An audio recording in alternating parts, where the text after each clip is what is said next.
আমার একটা খুব পছন্দের মলের মধ্যে কিন্তু অবনি মল পড়ে। তোমরা জানো নিশ্চয়ই, প্রচণ্ড যাই। মানে মামার বাড়িই হয়ে গেছে। মানে না গেলে তো ভালোই লাগে না কিছু। এত যাই। সেটা বক্তব্য বিষয় নয়। এবারে হচ্ছে খুব সুন্দর একটা দোকানে গিয়েছিলাম, মার্কেট 99 লঞ্চ হয়েছিল। তোমাদের তো বলেছিলাম আমি পেজ ফলো করি সমস্ত কিছু ওদের। সেই জন্য সমস্ত কিছু আসে ওদের। তো মার্কেট 99 বলে এই দোকানটা একদম মিনি শোর মতো।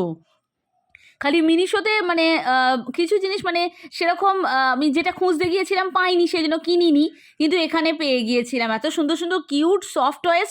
সব 249 করেছিল। এই যে দেখছো হনুমানটা, এটাও 249। তারপর এই যে পেঙ্গুইনটা, সব 249। এছাড়া প্রচুর জিনিস ছিল, কুকিজ। তারপর হচ্ছে যে সমস্ত ঝুড়ি ভাজা যেগুলো হয়, মানে সেগুলো বড় গাটি ভাজা যেগুলো হয় সেগুলো। তারপর হচ্ছে ডিও, সমস্ত কিছু পেয়েছি। এখান ওখান ঘুরেও নিয়েছিলাম, বিলিং করে নিয়েছিলাম। এত সুন্দর সুন্দর অ্যান্টিক্সের জিনিস দেখতে পাবো ওখানে, ভাবতে পারিনি। কিরম বলো তো, সেই ইতিহাসের সময় সপ্তদশ শতকের যে সমস্ত সুন্দর সুন্দর ব্ল্যাক কালারের গাড়িগুলো থাকতো না, সেইগুলো দেখতে পেলাম। এত ভালো লাগলো। আমি তো হিস্ট্রি স্টুডেন্ট, আমার তো ভালো লাগবেই। এছাড়া গ্লোব দেখতে পেলাম। আমার ইন্টারভিউয়ের জন্য গ্লোবের দরকার আছে।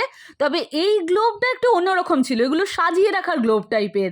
ভীষণ ভালো লেগেছে আমার। ভিতরে ইন্টিরিয়ারটা এত পজিটিভ ভাইবস দিচ্ছিল, খুব ভালো লাগলো। টাটা।